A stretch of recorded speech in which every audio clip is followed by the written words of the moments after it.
ये जो उपासना है ये निर्गुण उपासना से बढ़कर के लौकिक कोई वासना तो है नहीं, सबसे ऊपर है। तो इसमें थोड़ी कड़वाहट लग सकती है, ये छोड़ो ये छोड़ो ये छोड़ो ये छोड़ो, इसमें बताओ कोई सुख ही लगने लग रहा। आप लीला गायन करते रहो, नाम जप करते रहो, कैसे सब हो जाएगा।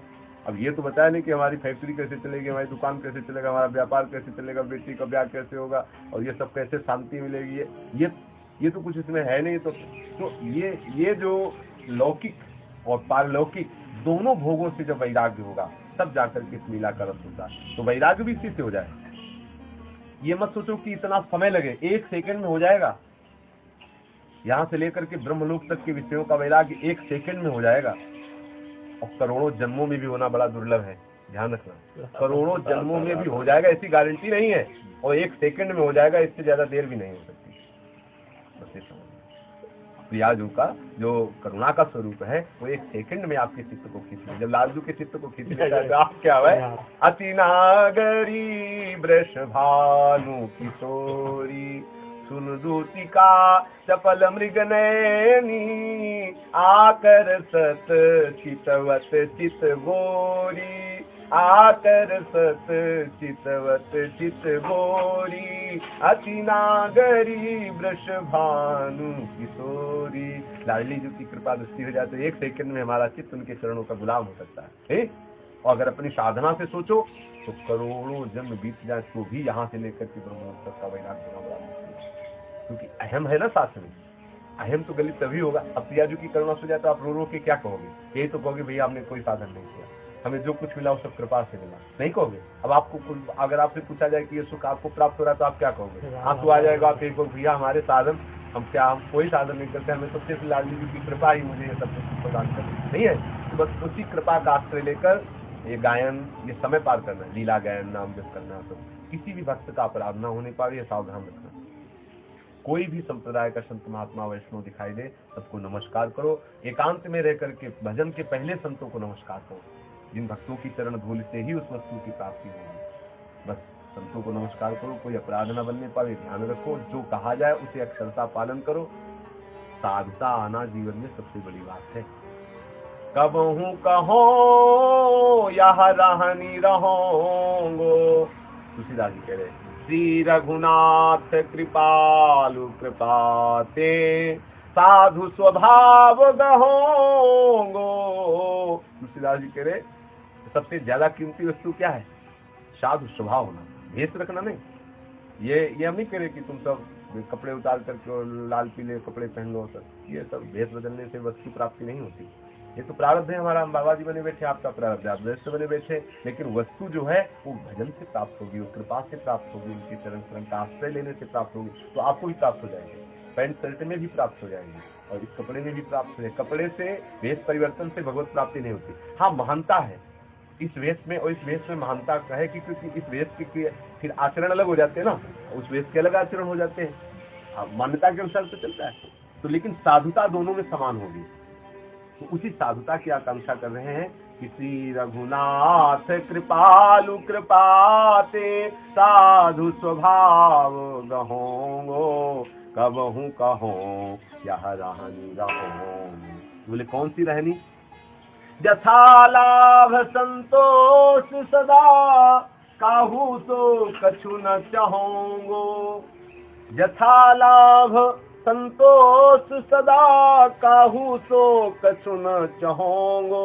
परहित निरत निरंतर मन क्रम वचन नेम निबहोगो कबहू कहो यह रहनी रहोगो। प्रारब्ध अनुसार जो लाभ या हानि हो उसी में हम संतोष करें।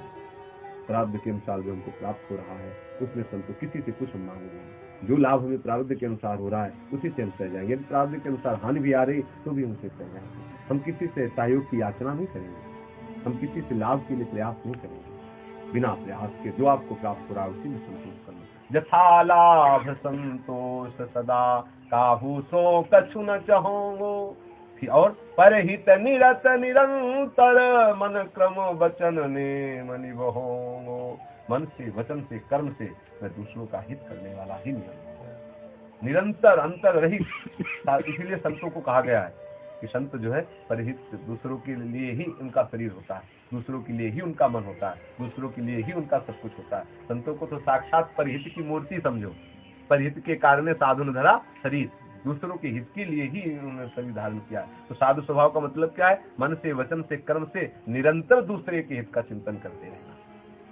फिर आगे की लाइन है, परुख बचन सुनी, परुख बचन अति दुसहा श्रवण सुनी, तेहि पावक न दहोंगो।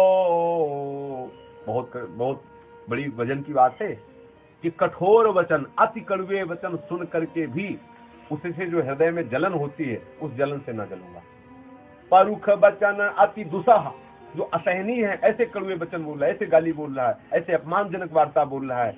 परुख बचन अति दुसहा श्रवण सुनी, तेहि पावक न दहोंगो। उस जो अग्नि प्रकट होती ना अंदर प्रतिकूलता की, क्रोध आता है ना, उस पावक से आप अपने हृदय को नहीं जलाएंगे। कैसे हटोगे? कैसे हटोगे? अभी आते ही आपको सुनाया था कि नहीं कि एक संत बता रहे थे, तो हरगोविंद की सामने से निकले तो एक अवधूत महात्मा जा रहे थे, पीछे से नौजवान आदमी ने बूट पहने हुए जूते से प्रहार किया, वो गिर पड़े, फिर खड़े हुए और शांत भाव नीचे आंख किए, फिर बैठे, उसे कई बार प्रहार किया, गिने नहीं। उसको समझा शरीर का क्या, यह है साधुता। आपने एकादश स्कंद में तितिक्ष ब्राह्मण का पढ़ा है, वो है साधुता का स्वरूप। विगत मान समशीतल मन, पर गुण नहीं दोष गहोंगो, कबहू कहो यह रहनी रहोंगो। विगत मान, अपने को कभी मान की इच्छा में न रखे, मैं यहाँ जाऊंगा इससे हमें कुछ सम्मान मिले, कुछ मान मिले, इस भावना का नाश करें। कहीं भी जाए दूसरों को मान दे, जहां अपने को मान मिलने लगे तो अपने को कष्ट अनुभव करें, अंदर से अपने को व्यथित समझे, ऐसा अंदर भाव बनाए करे ये क्या हो रहा है। अपने को मान योग्य मत समझे, तृण से नीच अपन को कहें, अपने को सबसे तृण के नीचा समझना और दूसरे को मान देना, दूसरे को मान देना, ये साधु का स्वभाव होता है। विगत मान, मान रहित, सम, सबसे बराबर, सम स्वरूप एक ही ठाकुर सबके अंदर विराजमान है, ये भाव ही सम है। शीतल मन, हर समय मन शांत, ये कब मन शांत रहेगा? नाम जब हर समय होता रहेगा तो मन ठंडा रहेगा। पर गुण नहीं दोष गहोंगो, न दूसरे के कभी गुण हम ग्रहण करेंगे, न दूसरे के हम कभी दोष ग्रहण करेंगे। गुण दोष की हम चर्चा नहीं करेंगे। जो सच्चे उपासक होते हैं न किसी की प्रशंसा करते हैं न किसी की निंदा करते हैं, क्योंकि प्रशंसा करोगे तो किसी न किसी की निंदा हो ही जाएगी। प्रशंसा करने वाले से, जिसकी प्रशंसा हो रही है उसके प्रति राग होता है, और जिसकी निंदा की जाती है उसके प्रति द्वेष होता है, और राग द्वेष ही संसार का स्वरूप है। उपासक को इससे बचना चाहिए, इसलिए न किसी की प्रशंसा करे, न किसी की निंदा करे, न किसी के गुणों का वर्णन करे, न किसी के दोषों का वर्णन करे। सब प्रभु के ही हैं, प्रभु स्वरूप ही हैं, ऐसा भाव रखे। नीचे है, परिहरि देह जनित चिंता, दुख सुख सम बुद्धि सहोंगो। तुलसीदास प्रभु यही पथ रही, अविचल हरि भक्ति गहोंगो। यही पथ रही, अविचल हरि भक्ति गहोंगो।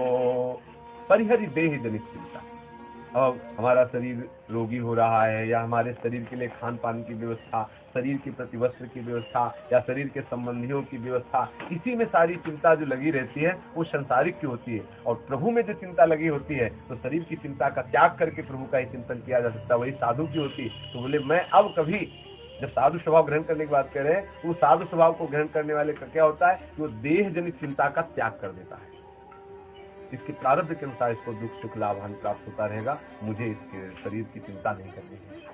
जो वैष्णव जन है वो अपने पोषण भरण न चिंत कराए, श्री हरिवंश विभव इंसान, वृंदावन की माधुरी। भगवान विश्वम्बर सबको देता है, तो क्या वैष्णव जनों को नहीं देगा जो उनका है? इसलिए वो शरीर संबंधी कोई चिंता वो नहीं करते हैं। और दुख सुख सम बुद्धि सहोंगो, जो प्रारब्ध अनुसार दुख सुख आ जाए उसे सम बुद्धि से, सुख आया तो हर्षित हो गए और दुख आया तो शोकित हो गए, ये विषमता हुई। और विषम संसार का स्वरूप है और सम भगवान का स्वरूप।